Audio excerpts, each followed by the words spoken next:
for the stream.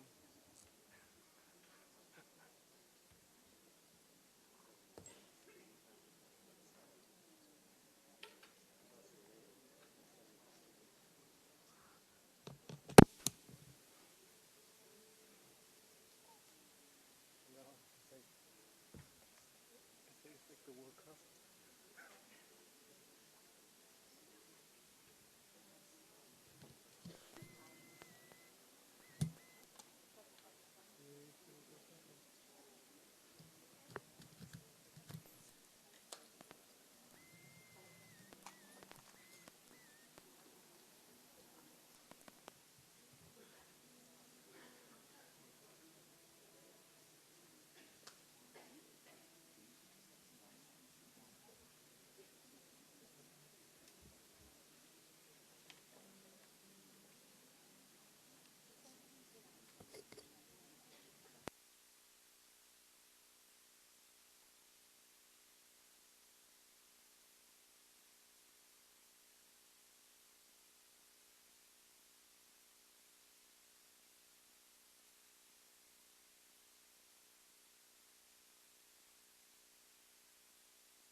So, can you hear me? Yes.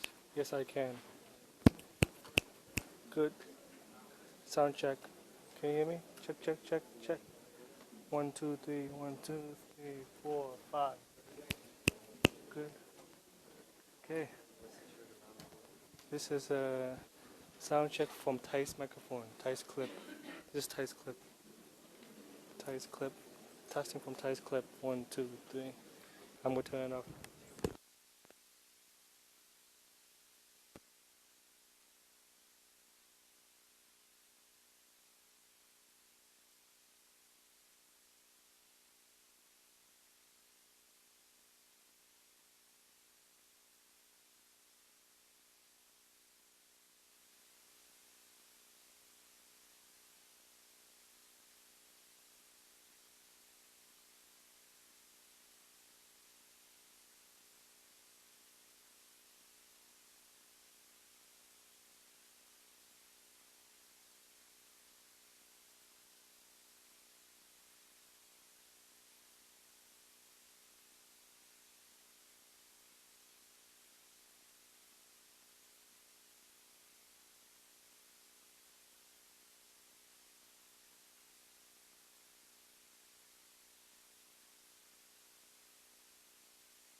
dew.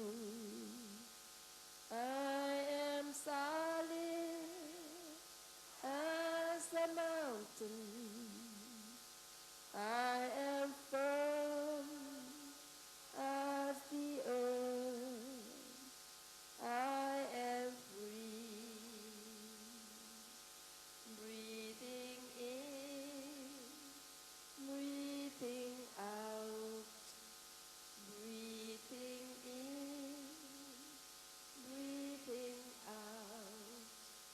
I am water, reflecting what is real, what is true, and I feel there is spacing deep inside of me.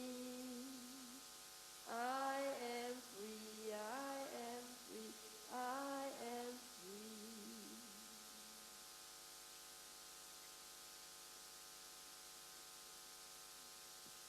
We invite you to move forward.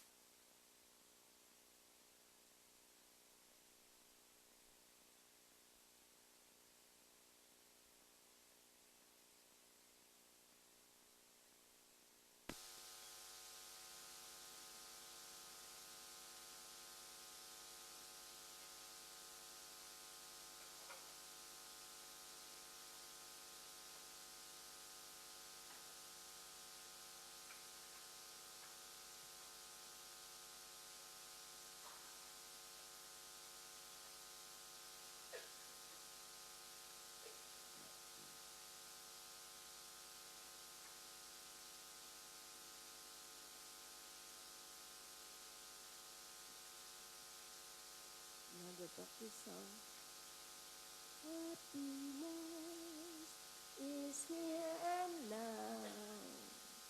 I have dropped my worries, nowhere to go, nothing to do, no longer need to hurry. Can you do it? Can you decide to do it now? Leave it. Do it again. Happiness is here now. I have dropped my worries, nowhere to go, nothing to do, no longer need to hurry. Happiness is here and now. I have dropped my worries, somewhere to go, something to do, but I don't need to hurry.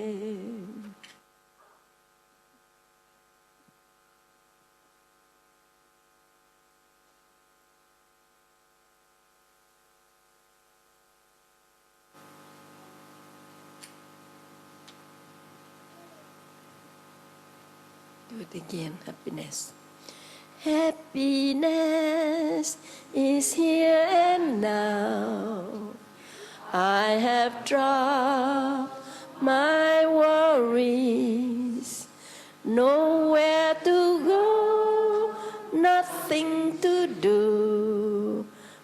No longer need to hurry. Happiness is here and now. I have dropped my worries, somewhere to go, something to do, but I don't need to hurry.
position, and please don't expect anything. We come here just for fun.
Dear friends, we would like to invite our lay friends who practice with us in London and those who we've invited today to come up to chant Namo Avalokiteshvara with us. Please come up now. Thank you.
Dear friends, we will practice chanting and listen, and we will listen to the chanting. This is a very pleasant practice.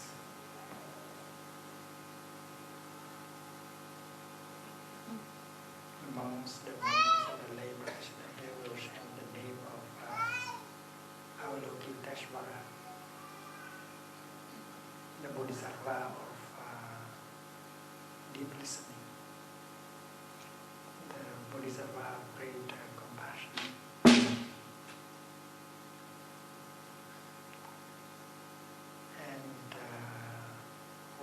shift. They focus the attention on the suffering that we undergo together, the suffering of inside the suffering of the planet, and because they focus the attention on that suffering, that is why mindfulness of suffering and compassion can arise in the heart. The chanting of the heart. While chanting like that, you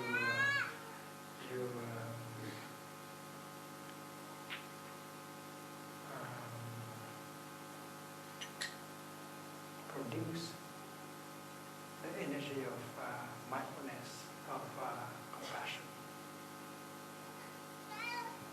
and the collective energy of compassion and mindfulness. If we allow it to penetrate into our body and mind, it will have an effect of healing. But we have to learn to listen in such a way that the collective energy of the Sangha could penetrate into our body and our heart. If we know how to sit relaxingly, not expecting anything, if we know how to follow our in-breath and out-breath, allow ourselves to be established in the here and the now, not thinking about the past, not thinking about the future, not thinking about what we should do, and then we can allow our body to relax, just by breathing in, breathing out, and release the tension. Because there's nowhere to go now, there's nothing to do now, just enjoy being there and relax, so that the collective energy of the Sangha could penetrate into our body.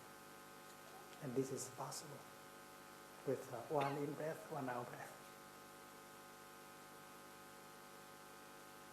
There is tension and some pain in our body that has been accumulated for a long time, and that does not allow us to enjoy ourselves as much as we wish. So if we allow the collective energy of mindfulness and compassion to penetrate, that energy will be able to help us release the tension and the pain. Just allow the energy to come in, and then we can release the tension and the pain in a few minutes. Yes. The key is that you can relax, you can let go, allow the tension and the pain to go. And the way we sit, the way we release, relax is very important. And if we have some fear, some anger or despair in our heart,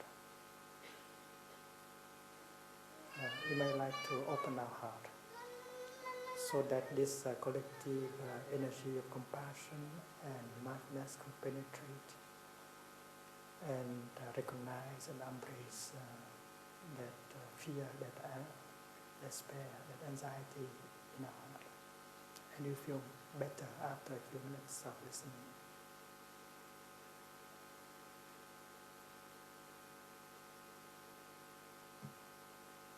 You get a relief after a few minutes of listening.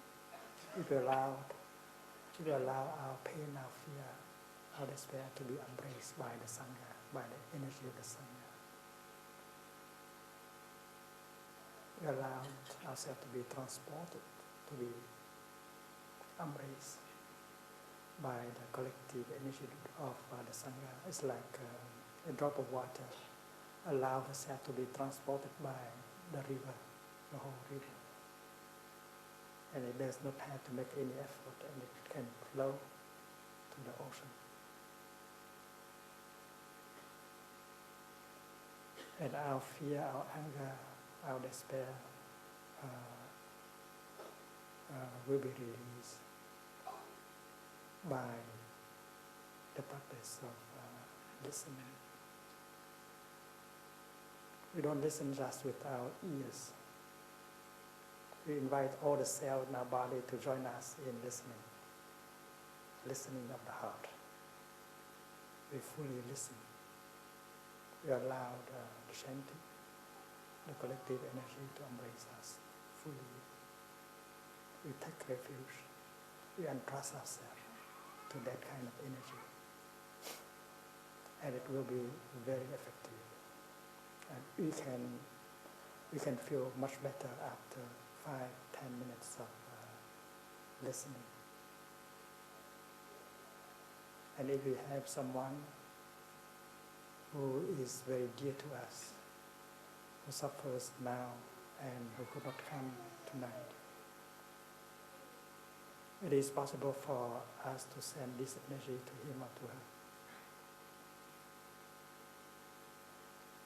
by just thinking of that person, calling him or her by their name, and this energy will be transmitted, channeled to that person right away tonight.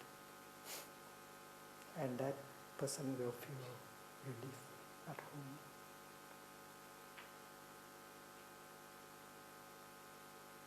It takes no time for this energy to be sent to them.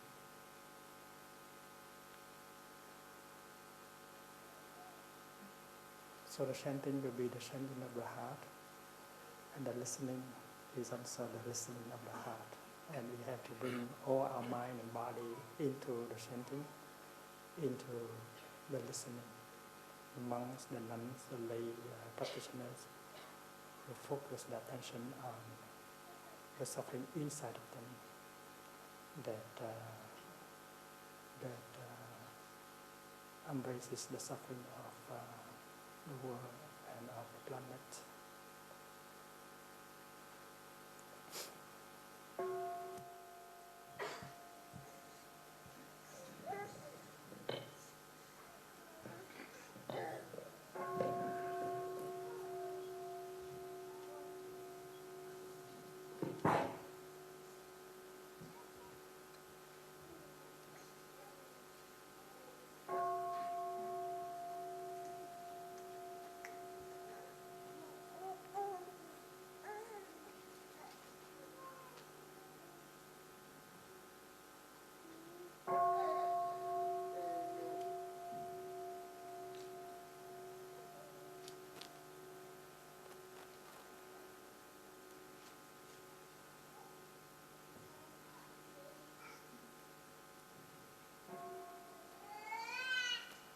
The Sangha is invited to come back to our breathing so that our collective energy of mindfulness will bring us together as an organism, going as a river, with no more separation. Let the whole Sangha breathe as one body, chant as one body, listen as one body, transcending the boundaries of a delusive self, liberating from the superiority complex, the inferiority complex, and the equality complex.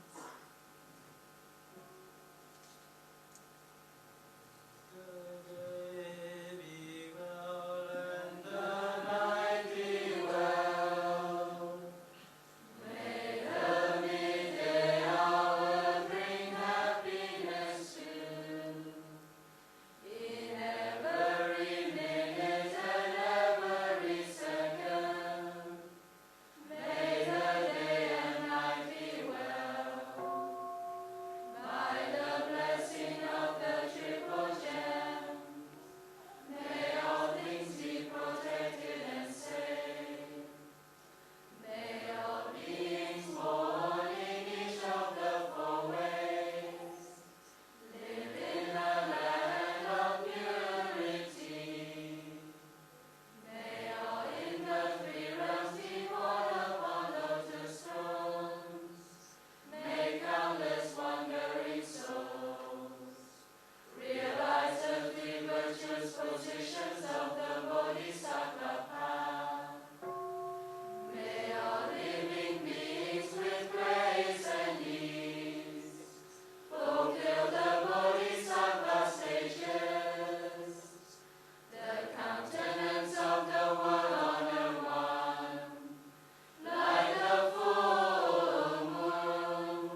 Master.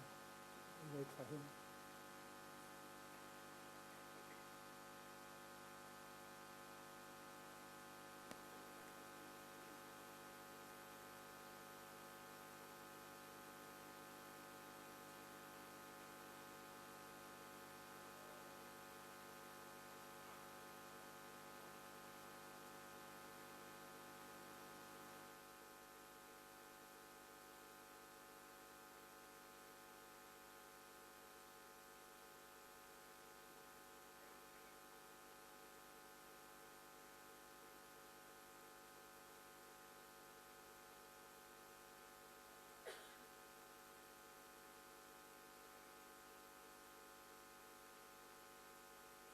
Breathing in, I feel alive. Breathing out, I smile to life inside of me and around me. Feeling alive, smiling to life.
Very pleasant, breathing in and breathing out. Good evening, dear Sangha, dear friends. Welcome to this retreat.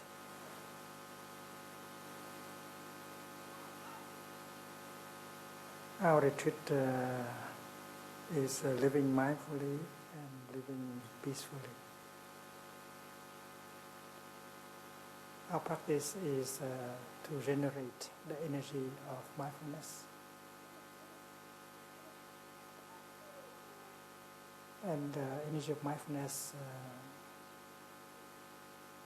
allowed the energy of peace to be born, the energy of understanding and joy and compassion to arise.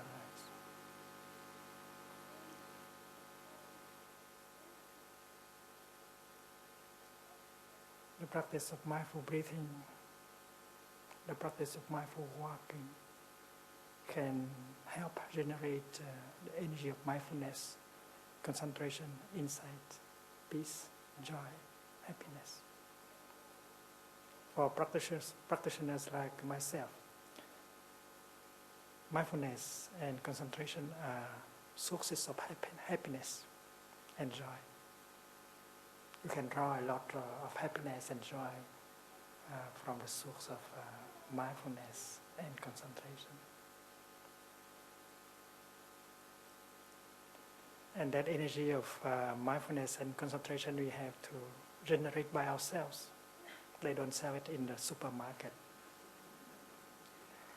And there are many ways to generate that kind of energy. Breathing is one of the ways. Breathing mindfully, walking mindfully,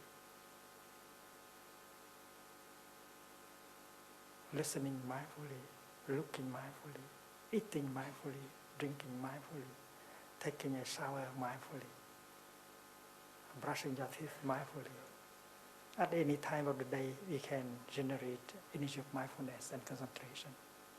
And happiness can be right there in the moment we practice. Not only peace, go with mindfulness, but also joy and compassion, understanding. I'm very happy to be able to spend 5 days with my Sangha here. Together we will practice generating the energy of mindfulness, concentration, insight, compassion, that will help heal each one of us. The collective energy of the Sangha is powerful.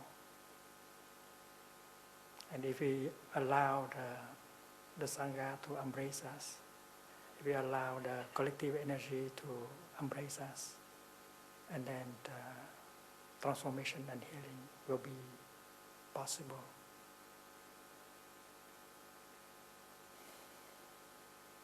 We shall do sitting together, walking together, breathing together, eating together, and we will produce together that collective energy. It's very precious. We know that the collective energy of fear and despair is very dangerous.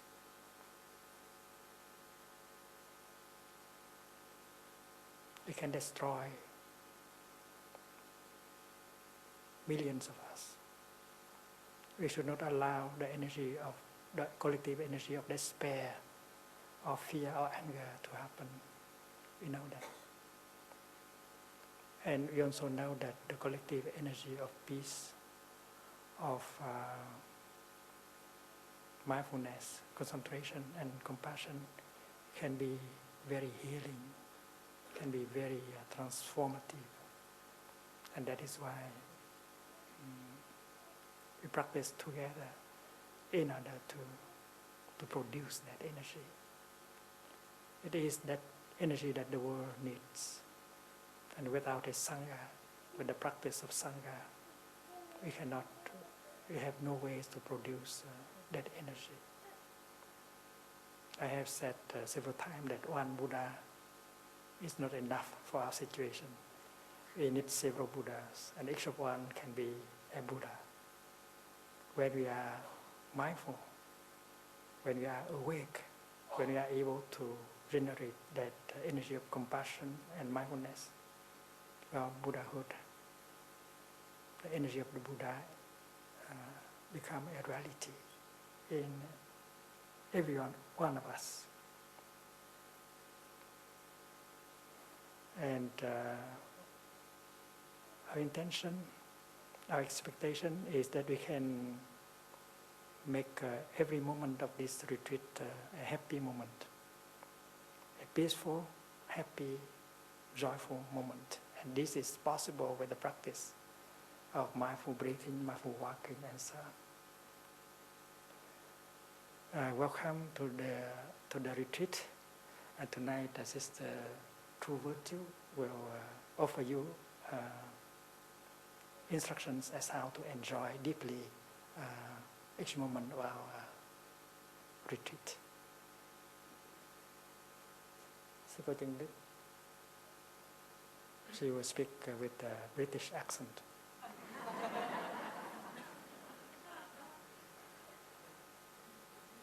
She is an English nun.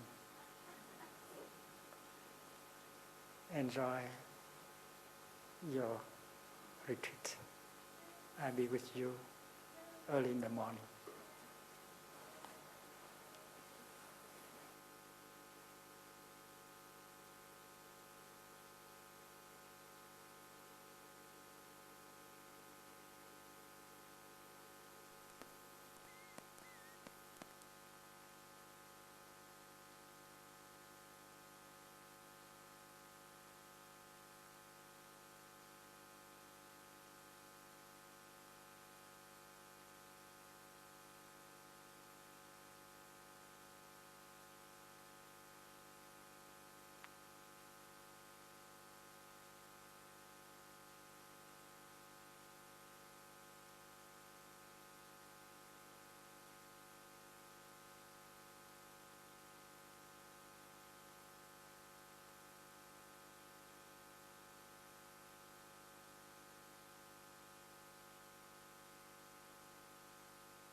Dear Sangha, can we sing together in, out, deep, slow? In, out, deep, slow. Come, ease, smile, release. Present moment, wonderful moment. In our deep soul, calm, ease, smile, release. Present moment, wonderful moment.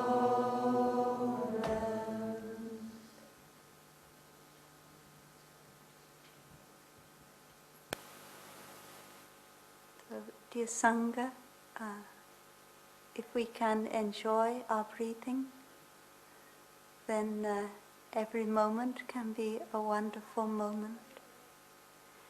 And when we practice mindful breathing,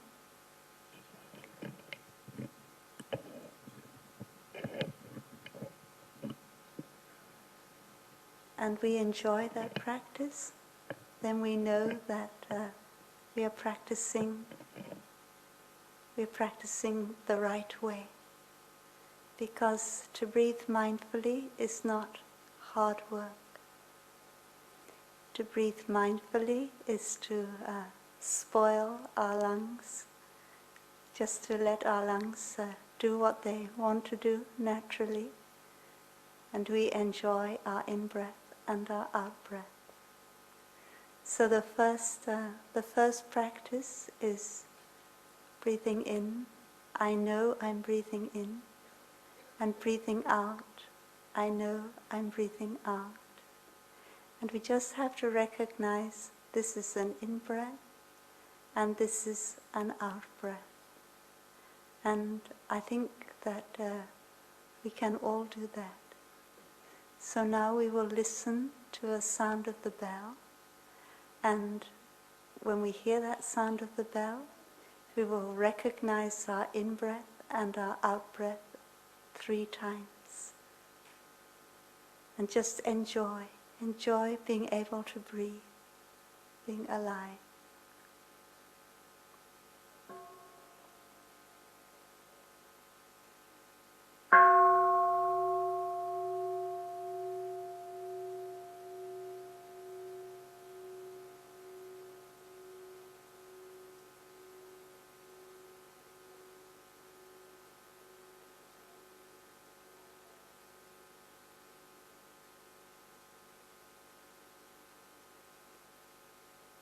And I don't know, when you breathe in and out 3 times like that, where you were aware of your breath in your body. So if you like, you can be aware of your abdomen when you breathe in and out. When you breathe in, you can feel your abdomen rising. And when you breathe out, you can feel your abdomen falling. And when you breathe in this way, it brings your energy down from your brain into the trunk of your being. So you feel more grounded and you feel more stable. So now we will try again to be aware of our abdomen as we are breathing in and out. And about 4 fingers width below your navel, there is an acupoint. You can breathe into that point below your navel. So we try and breathe 3 times like that.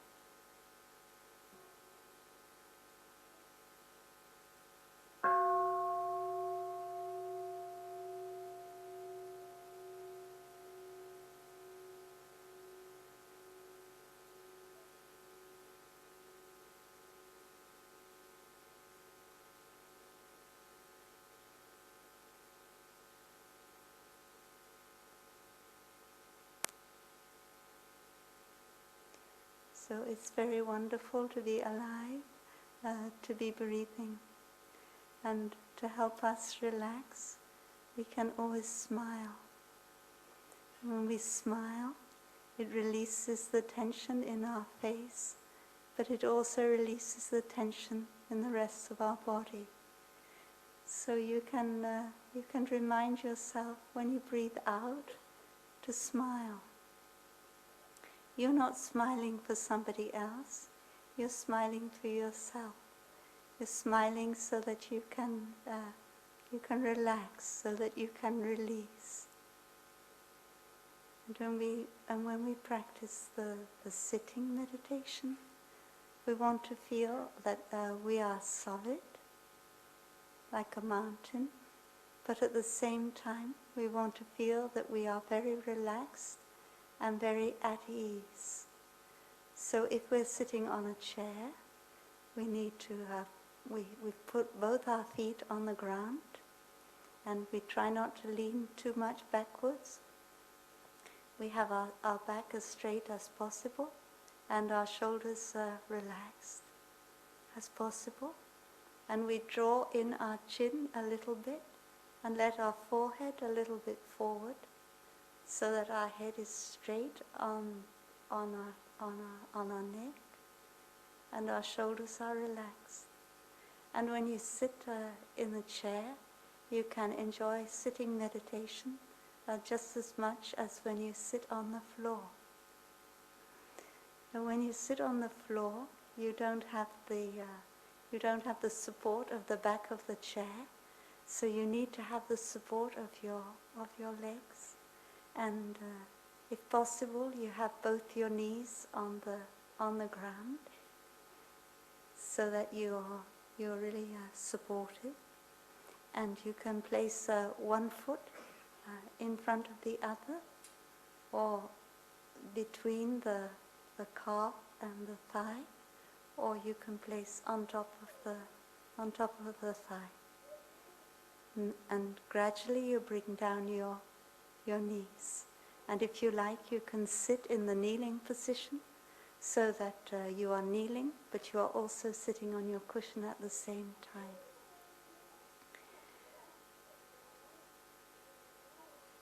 And tomorrow, I don't need to go into too much detail about the sitting posture, because tomorrow there will be a special session for those of you who feel you would like to have instruction in how to sit properly, so that you can have individual instruction like that tomorrow.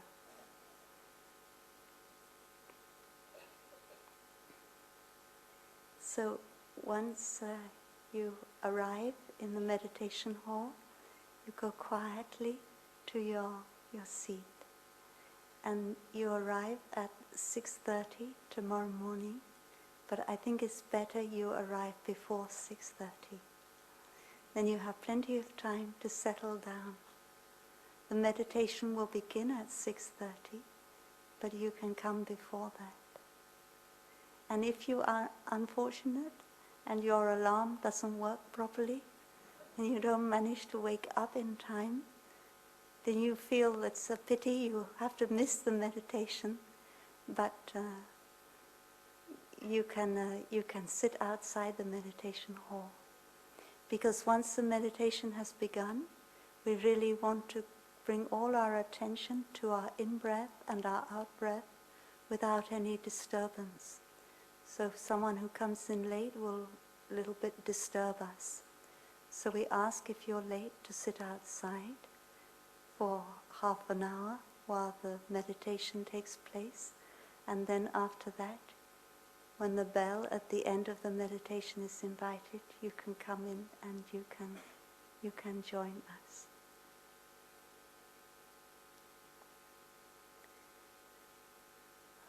So when we are established in our sitting position, we begin to recognize this is our in-breath and this is our out-breath.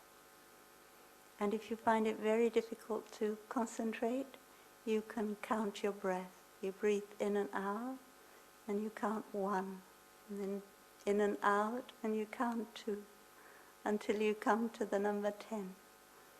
And then you go back down to number 1 again. And you just do that for a few minutes until you begin to feel more calm. And then you can just begin to follow the whole length of your breath. So your mind comes into your breath and is one with your breath.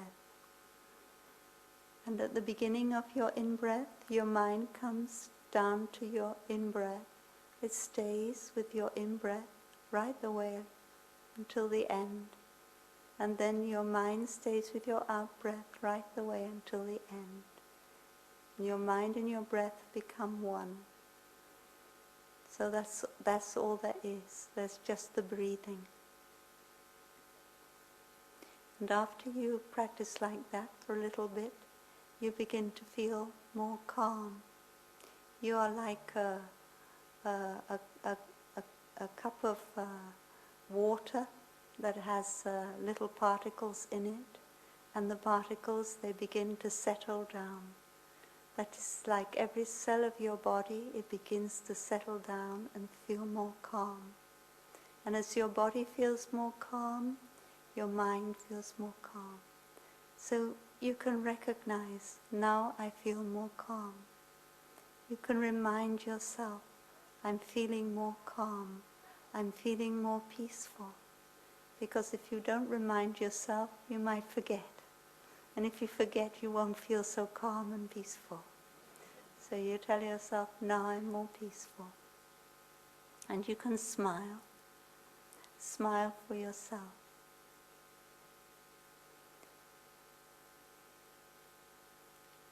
I said that we have allowed a lot of tension to build up in our body and in our mind. And sitting meditation is a time for us to be able to release that tension. And so when we're seated, we need to feel very comfortable and relaxed. And so at any point in the sitting meditation, when you begin to feel that you're not comfortable, that discomfort can lead to more tension. So we should change our position so that we can feel more comfortable. For instance, if I'm sitting like this, and then I begin to feel numbness in my feet, or I feel pain in my knees, and I think that it's disturbing my peace of mind, then still following my breathing, I don't need to leave my breath. So breathing in, I know I am moving my foot, and breathing out, I feel better. And I keep my mindfulness like that, and then I feel more comfortable, more relaxed. And after a while, I can, breathing in, I'm replacing my foot. And breathing out, I smile. So I think the sitting meditation will last tomorrow about half an hour. And it will be a guided meditation to make it easy for us, so that we can keep our concentration more easily and our mindfulness. Because the words, they water the seed in our unconscious mind. A guided meditation is not really for our intellect. It's not an intellectual exercise. A guided meditation is to go very deep into the depths of our mind and transform the seeds there. So we can open ourselves up and not try to do anything intellectually. It's like when you hear a word like love, you immediately have a feeling. You don't have to think. And if you hear a word like violence, you also have a feeling. You don't need to think. So in guided meditation, when you hear a word, that word will water the positive seeds. So you hear the word like calm. You don't need to think, but you immediately recognize the calmness that we all have in our stored consciousness. It will come up. So the words are to water seeds in us, not for us to think about. And for any reason the words they don't work for you, you can just continue to enjoy your breathing and just smile. In the guided meditation, we will be reminded to smile. And please remember, it really means smile. We say that as smiling is mouth yoga. And that's true because it's a position of our body that really helps our emotions, helps our mind.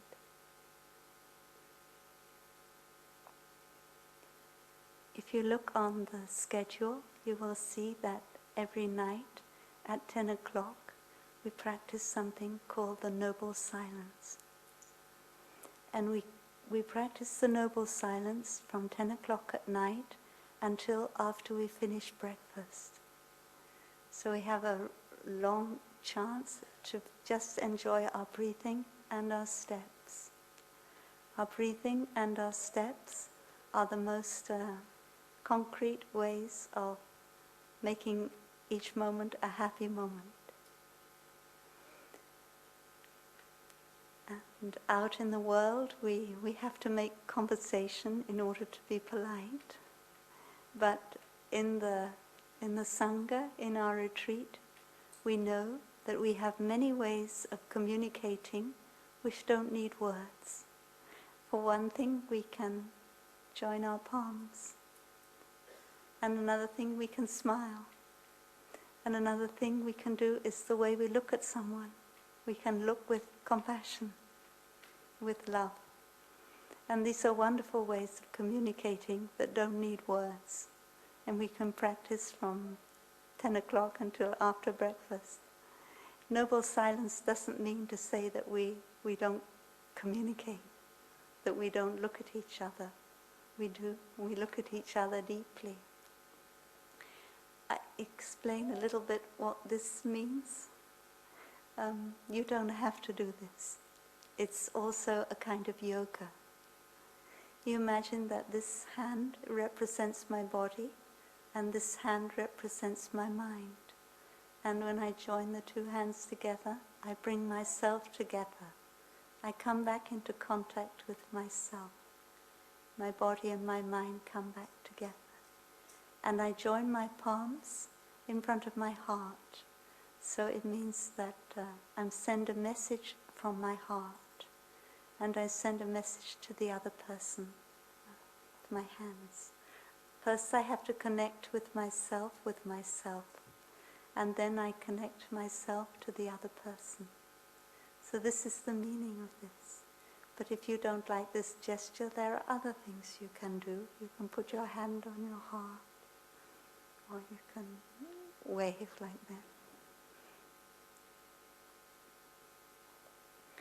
So when we practice the Noble Silence, we have a chance to come back home to ourselves, to come back to the island which is within ourselves.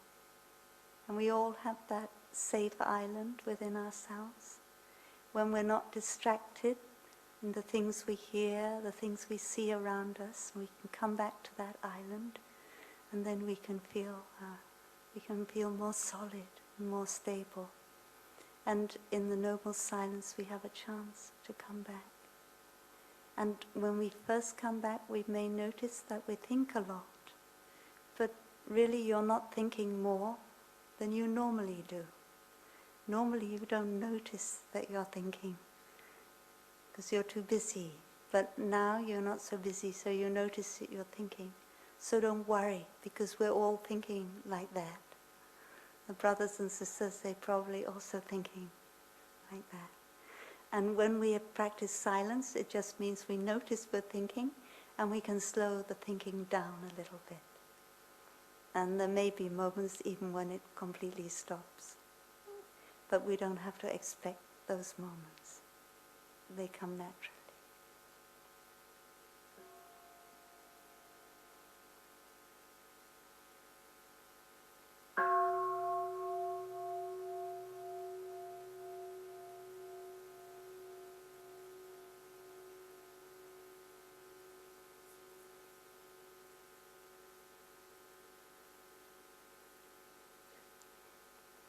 the bell is a very good friend.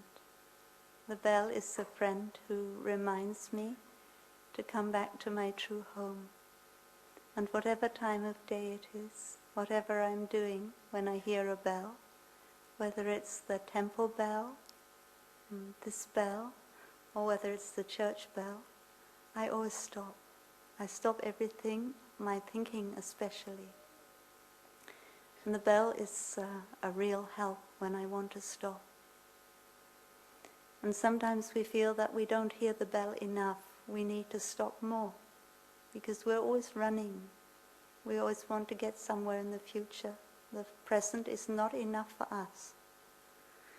But the bell reminds us that the present gives you everything. You can have everything in the present moment. If only you can stop and come back to your true home. So you may find other bells.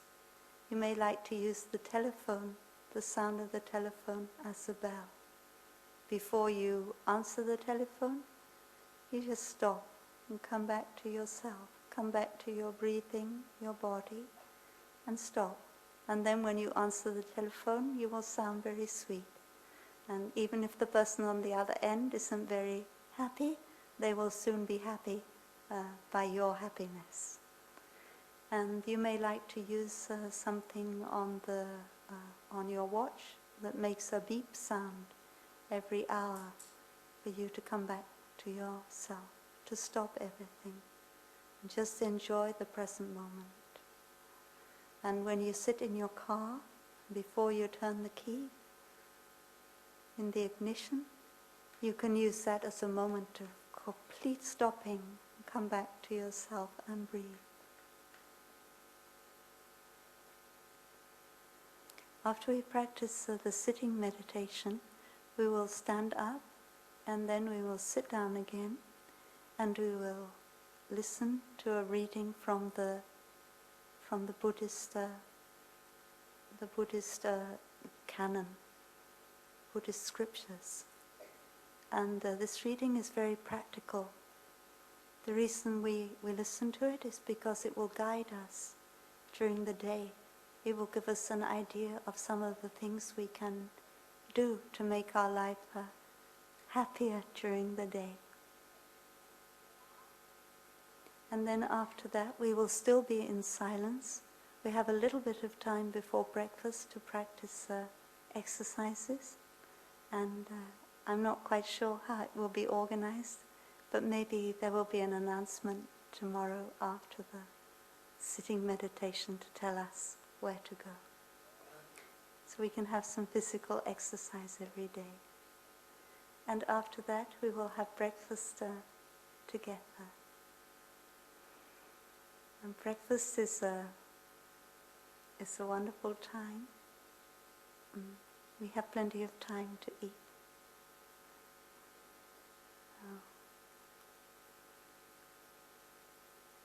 We have time to queue up, to enjoy the queue. And it's a pity to waste the time we are in the queue. And the way I do this is that I follow my breathing and I enjoy my standing. Breathing in, I know that I am standing. Breathing out, I know I'm standing. And then I become aware of the person who is standing in front of me. So breathing in, I have my Dharma brother in front of me. Then I realize there's somebody behind me. Breathing out, I have my Dharma sister behind me. And I enjoy the presence of my brother and my sister on both sides of me. And I little bit watch when I'm waiting in the queue, I watch the person in front of me taking the food. And I breathe with that person as they take their food. And I feel compassion in my heart.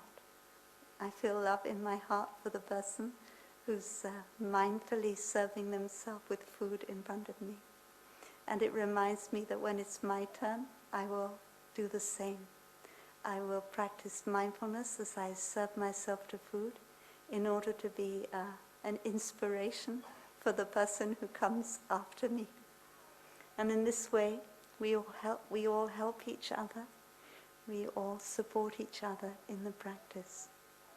You taking your food is really no different from me taking my food.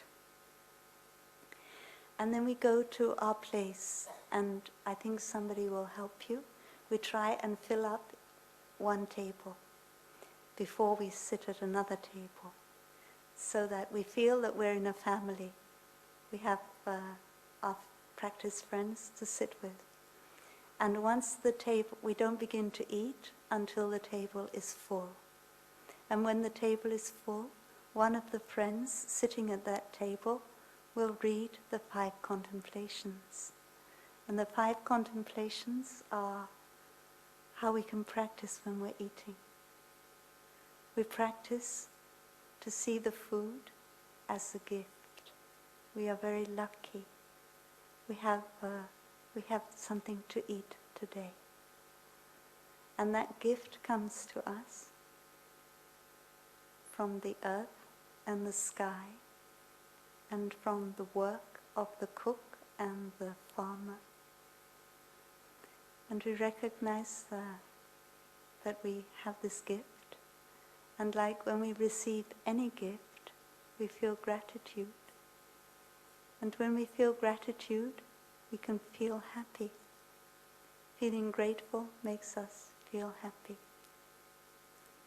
And then we contemplate that we want to eat mindfully, so that the food can stay real when we're eating it. If our mind wanders off while we're eating, the food becomes like a dream. It loses its reality. But when we are mindful, we put bread in our mouth, and we know that it's bread that is in our mouth.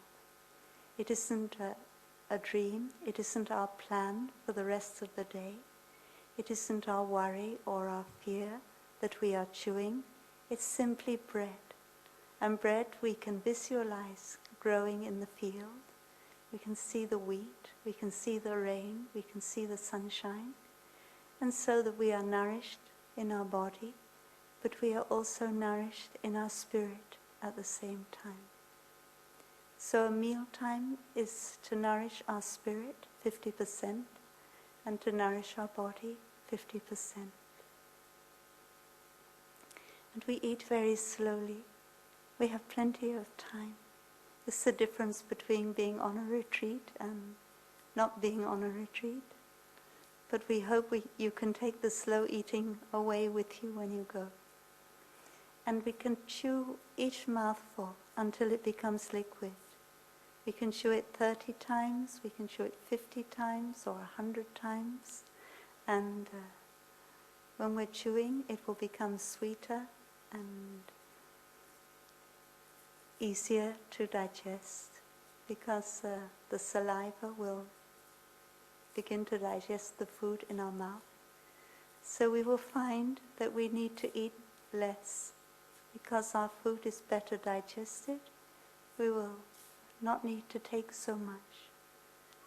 So you may like to try taking a little less food, and if it's not enough for you, you can take a second helping.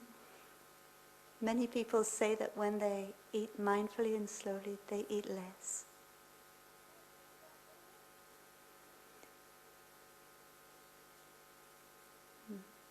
So after breakfast, we will listen to the Dharma talk. Oh, and when you, because we're so many on this retreat, it's very wonderful. It means that we're a little bit crowded in the dining room. So please be so kind when you have finished eating to leave the dining room, so that your seat will be there for someone else who may need it. And if you want to have a cup of tea, you may like to take your tea to a lounge or to somewhere else to sit. And we will keep the noble silence in the dining room the whole time. So if you'd like to have a conversation with somebody over a cup of tea, then you can go somewhere else.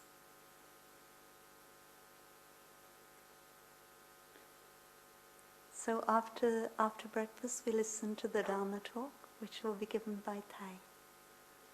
And there is a special band that you have around your wrist.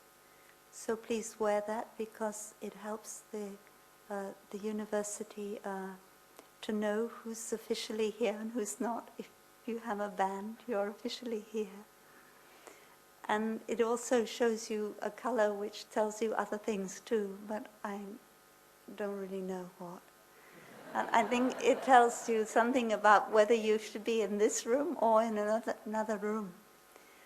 So there's not enough seating space for everyone here. So we have to take in turns to be in the other hall where Thai won't be.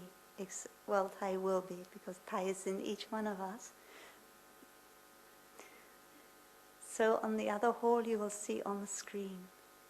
So the day when your color is in the other hall, you practice sitting meditation there and also listening to the Dharma talk there. But we will take in turns, so every other day you can sit in this hall. The Dharma talk is like music.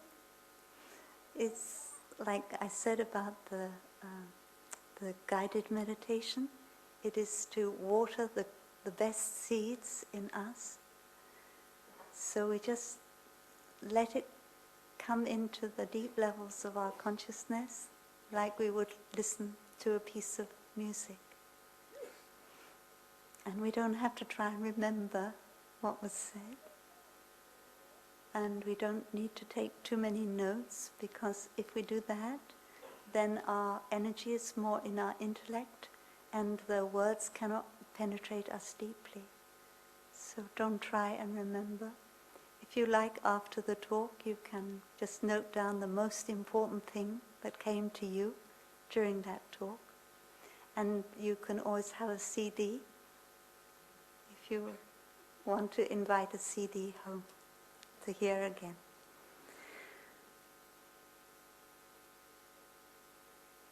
The main thing about a Dharma talk is that after you've heard it, you feel a different person. You do things differently. You hear things differently. That means that the talk has really gone into you, into each cell of your body, even though you may not remember intellectually what was said.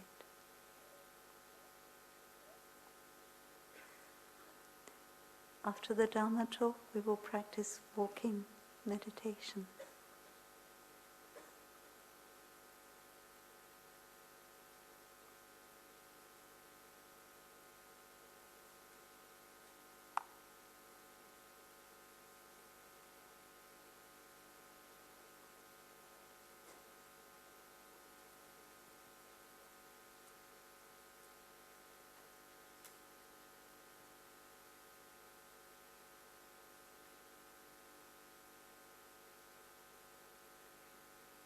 I'm aware of my feet, then I'm aware of my whole body.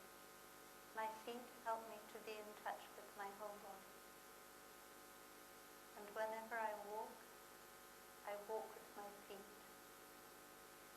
So when you start walking meditation, first thing is to be aware of the contact between the sole of your foot and the earth underneath. And you feel the solidity of the earth, and it helps you to feel more solid. And when I walk, I like to massage the earth with my feet. And I feel that the earth is massaging my feet in return. In order to keep my body and my mind together, I follow my breathing as well as following my steps. So when I breathe in, I know how many steps I take, and when I breathe out, I know how many steps. But the main thing is, first of all, to establish that contact. To establish that contact between the sole of your foot and the earth. when I practice walking meditation, I'm not going anywhere. I don't have to arrive somewhere in the future. I want to arrive here and now. I want to make this my home, not somewhere else in the future. I want this moment to be my happy moment, not the moment in the future. And my feet can really help me touch nirvana, touch the ultimate reality. The Buddha said that with your body, with this very body, you can touch the ultimate reality. And walking can help us do that. So during this retreat, we like to take every opportunity to do walking meditation. Not wait until midday tomorrow to do walking meditation. But the next step we take when we leave this room will be walking meditation. And every opportunity that we can possibly take, we will do walking meditation. Which means we won't talk when we're walking. Because how can you really feel the contact between your feet and the earth? You talk when you're talking. So if you're going with a friend and you want to point out the beautiful scenery to your friend, you can just stop and talk and then begin your walk again. So I will demonstrate to you how you can walk using 2 breaths or 3 breaths, 2 steps or 3 steps to each breath.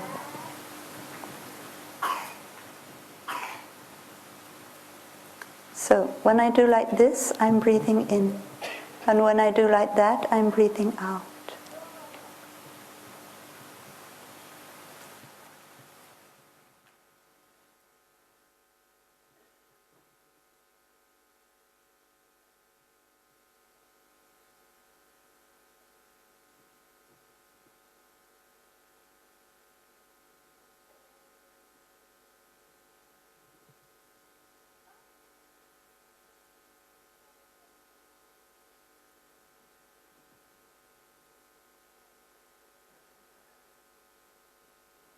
And if I feel the tendency that I want to run or I forget where I am, then I can remind myself with words.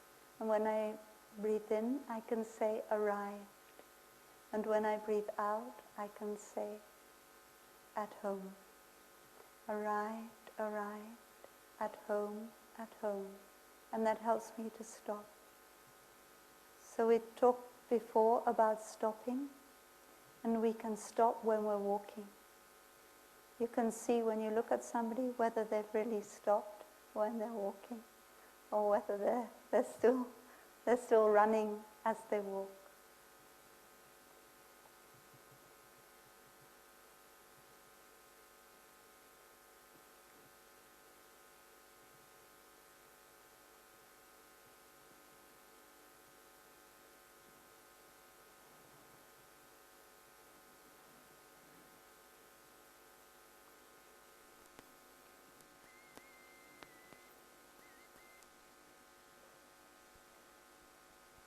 Tomorrow for the parents of the children will always listen to the Dharma talk in this hall, because we like very much Thai will talk directly to the children. So if your children come to the hall, one parent needs to be with the children. The other parent can be in the other hall.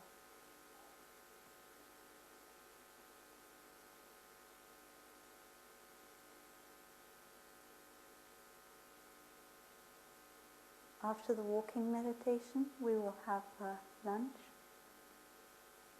And during the lunchtime, you will also be doing walking meditation. When you walk in the dining room, it's also walking meditation. And lunch is like every meal, is completely silent.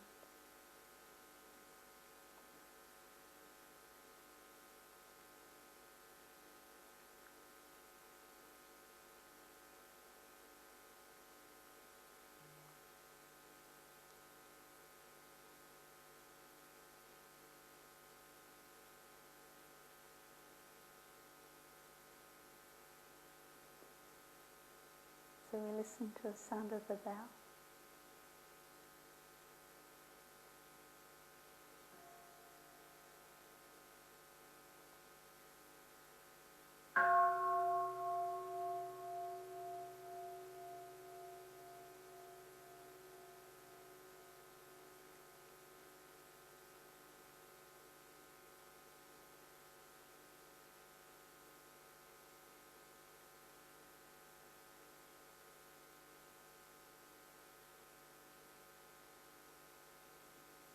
In the afternoon we will be in Dharma discussion groups, and discussion doesn't really mean discussion, it means sharing. We can share about our experience of the practice, our difficulties in the practice and our successes. We can help each other a great deal by listening deeply to each other and talking from our heart about our experience.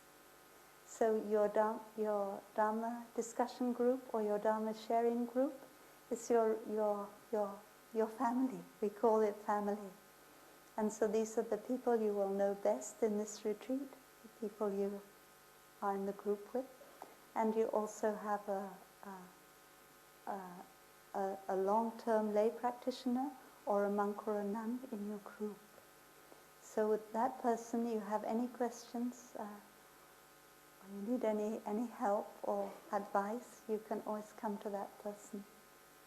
And also, if you need a consultation with someone about a real difficulty in your life, you can also request that. So please don't feel shy. If you have any questions, please ask anyone in your family or outside of your family. And the brothers and sisters, the monastic brothers and sisters are happy always to listen to you. And also the lay order members, and you know them because they wear a brown jacket. And the color brown is the color of humility. So those of us who wear brown are trying to practice that. Please remind us if we forget.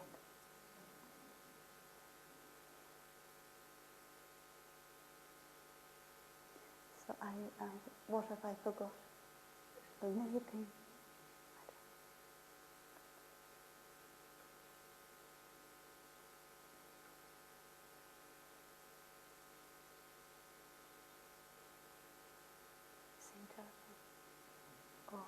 It's very good if we can turn off our telephone for the whole retreat, but I don't know if that's possible. But please remember before a Dharma talk or before you come into any activity to turn it off.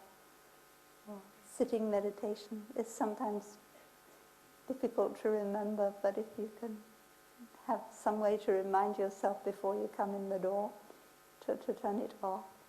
We have a little poem we read before we come in the meditation hall. It says, entering the meditation hall, I see my true nature, my true home. Once I am sitting down, all my dispersion will stop. And so when you come to the door and you think, I see my true nature, you may remember that you didn't turn off your cell phone. Now is the time to do that. So I think we can, if there are no questions, we can end here. So you can have an early night. You must be tired after coming here today.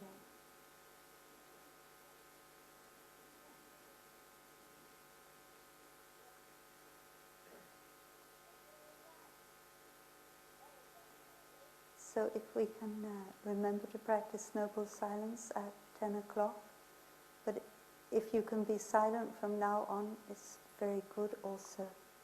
When we leave the hall, we can practice walking meditation, each of us, back to our room. And we may have to talk about something because we've just arrived. That's understandable, but if we can keep the silence from now, it's very good.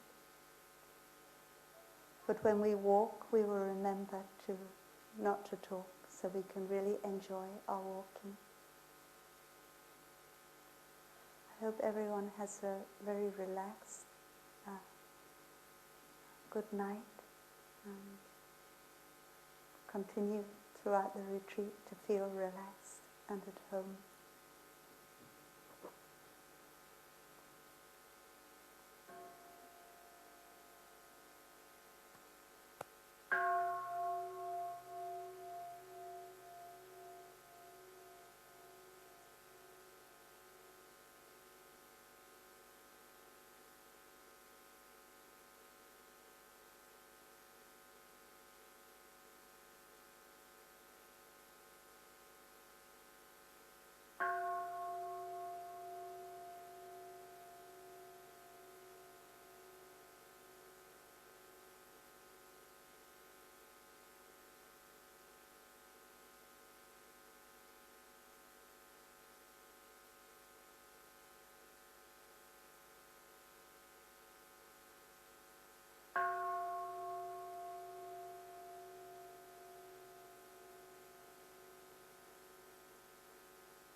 Dear Sangha, I'm very sorry, I forgot one important thing. This is the practice of touching the earth. On the first morning, tomorrow we won't practice this, but on the second morning we will. And on the evening of tomorrow and the afternoon, you will practice touching the earth in a way that will be described to you. But in the morning, when we practice touching the earth, we will stand and we will listen to a text. And then when we've heard the text, we will touch the earth. And tomorrow you will learn how to touch the earth. And touching the earth is a yoga position. It's just you put your body in a certain position, like a leaf on the ground. And in that position you can let go of a lot of your normal ideas, because your head is lower than your heart. But if in the morning you're sitting on a chair and we do the touching the earth, because we'll be more numerous, and you don't have a space to touch the earth, you can come forward, but if there's no space, then you can remain sitting on your chair while we touch the earth. And the touching the earth practice is the same as the sutra reading. We listen to a reading, and when we touch the earth, it goes very deep into us, so it can stay with us the whole day. Thank you.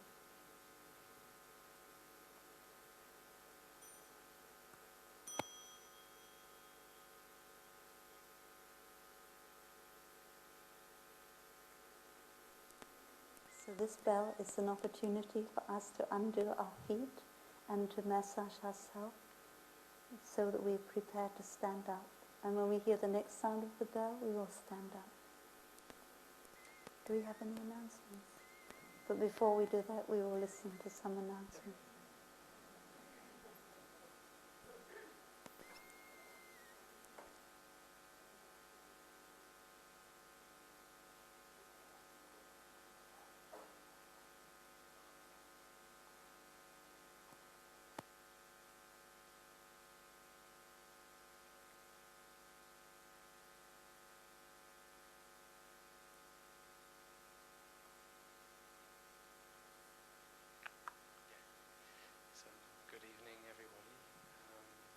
Just a few short announcements, hopefully, then we get to go rest. So, the first thing, and maybe at least a few from me, we've been appointed into family groups, around 20 each, so please become familiar with the group you're in. It should be posted in the residence that you're in, and locate as soon as you can tomorrow where you'll be for the Dharma discussion, because the Dharma discussion or Dharma sharing time is very precious, but we have a short time to get there tomorrow. So if you can possibly really acquaint yourself with where that is tomorrow, that would be help a lot. We'll try and make it as easy as possible.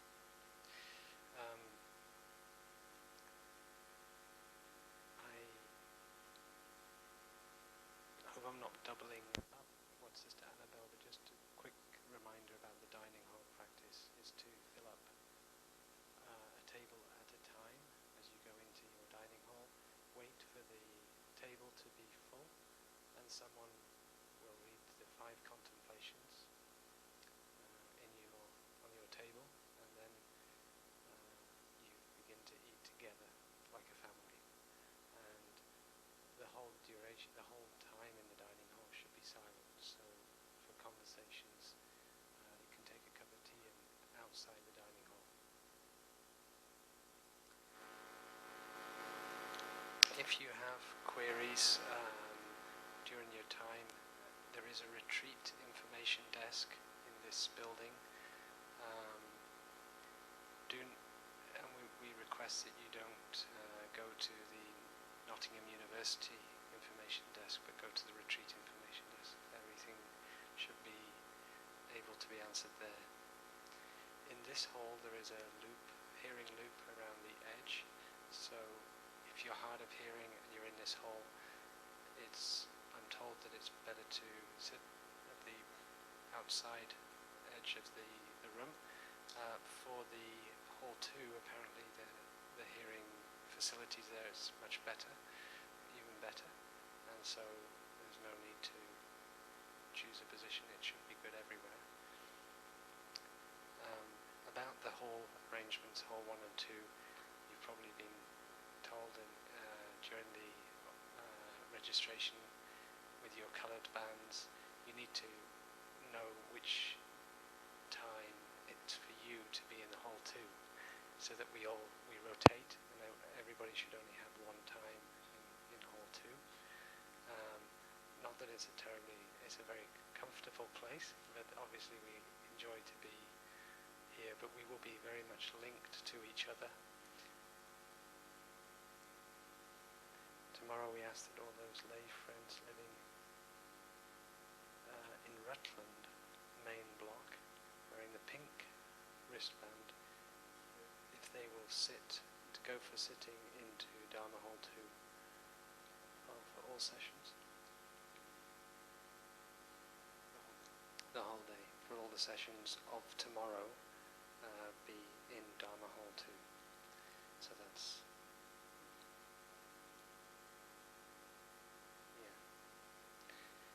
Okay, so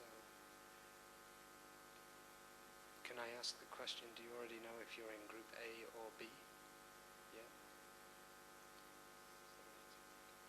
So after the Dharma talk tomorrow, we will make that clear. There is also something on the schedule which talks about group A, first of all having their Dharma discussion and total relaxation, a kind of switch over so that we have more room in the hall for the total relaxation activity. But we'll announce that properly tomorrow. Yeah. And then please note on your yellow schedule. I just want to go back to the hall 1 and 2 while I was on that subject to say that we will do it such that we're linked to each other, so we practice together. So, and there should be monastics always to offer their presence in that hall as well, and so that including the sitting meditation, Thai will be in here, but he will also be in the hall with you if you're in hall 2, and we practice together for all the sessions like that. So that's the Dharma talks and the sitting meditations.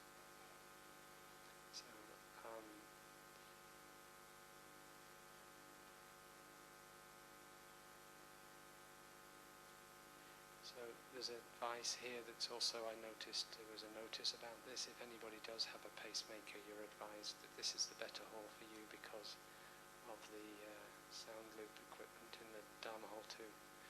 So you were excused from your wristband colour.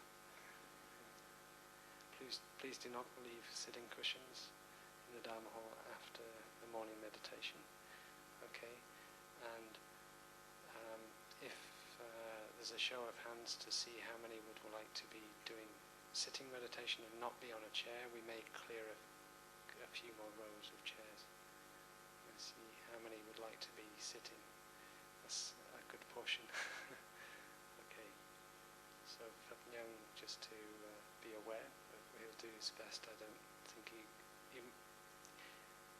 I think the point is maybe if you want to sit, you come early because it's not possible for the meditational team to clear all the chairs tonight and then put them back for the talk. So that's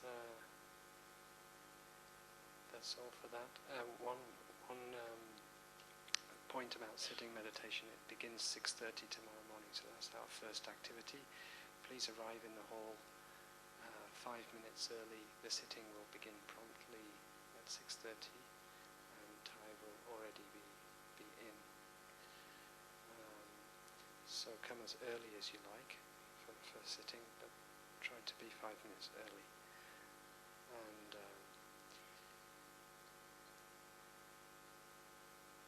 there is also, if you can see the yellow schedule in the package that you received, there is a change to a small change, just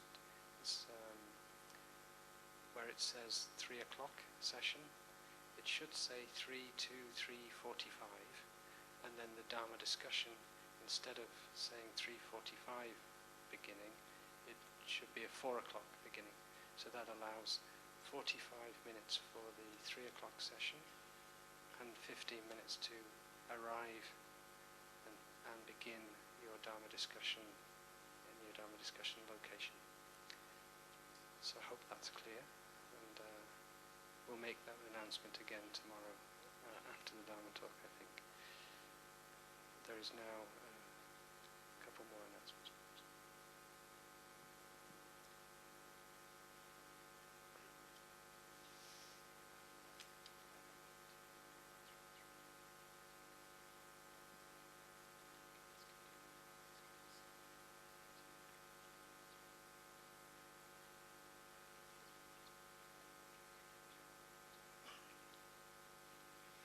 Dear friends, thank you for your patience. There was perhaps something on the registration form that wasn't completely clear. We'd like to invite all those of you who are between the age of 18 and 32 to meet with some of us at the back of this hall after this talk. And we'd like to invite anybody who was over 32 but who signed up by mistake for the Young Adults program, who checked the box for Wake Up, to meet with Murray in conference room 1.3, I think it says, or 1 or 3. Conference room 3, so that you can be assigned to a Dharma discussion group. We're very sorry about that misunderstanding. It was because we are not legally allowed to ask for your age on the registration form. But the Young Adults program is for young adults.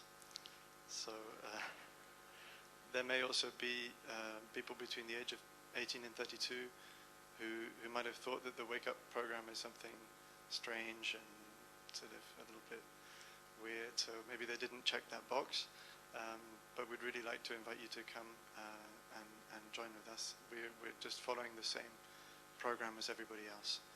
It's just that we hope that by being together as young people, we can be in touch with the things that concern young people more directly. So thank you very much for coming to see us at the back of the hall, and we'll try to clear that up. Thank you.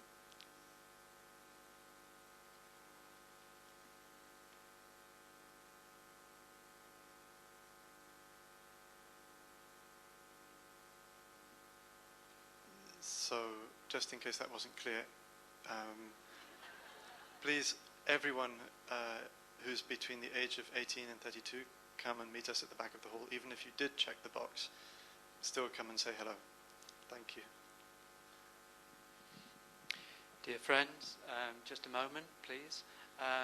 The people who are being requested to meet me, Murray, who are wanting a Dharma discussion group, please could we meet in Conference Suite 2, just outside the door here on the left. And also I would like to meet briefly with the people who've been invited to lead the Dharma discussion groups, the Dharma discussion group facilitators.